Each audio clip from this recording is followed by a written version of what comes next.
ফিলিস্তিনকে রাষ্ট্র হিসেবে স্বীকৃতি দিয়েছে যুক্তরাজ্য, কানাডা ও অস্ট্রেলিয়া। আজ রোববার একযোগে এই তিন দেশ ফিলিস্তিনকে রাষ্ট্রের স্বীকৃতি দিল।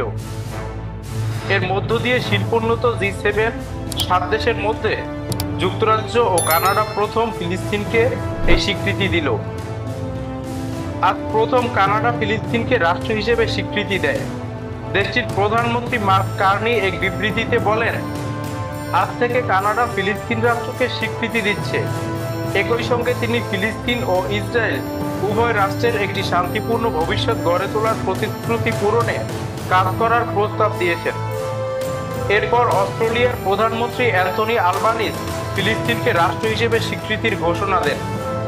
এই ফিলিস্তিন রাষ্ট্রে হামাসের কোনো ভূমিকা থাকবে না বলে উল্লেখ করেন তিনি। এই দুই দেশের পর যুক্তরাজ্যের প্রধানমন্ত্রী কিয়ার স্টারমার ফিলিস্তিনকে রাষ্ট্রের স্বীকৃতি দেন। এক ভিডিও বার্তায় তিনি বলেন, মধ্যপ্রাচ্যে ভয়াবহতা বাড়তে থাকার মুখে আমরা দ্বিরাষ্ট্র সমাধান ও শান্তির সম্ভাবনাকে জাগিয়ে রাখতে কাজ করছি।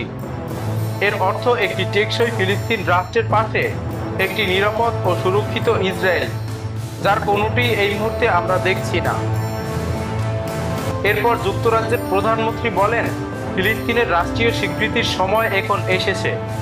তাই আজ দ্বিরাষ্ট্র সমাধান ও শান্তির আশা পুনরুজ্জীবিত করতে আমি এই মহান দেশের প্রধানমন্ত্রী হিসেবে স্পষ্টত ঘোষণা করছি যে যুক্তরাজ্য আনুষ্ঠানিকভাবে ফিলিস্তিনকে রাষ্ট্র হিসেবে স্বীকৃতি দিয়েছে।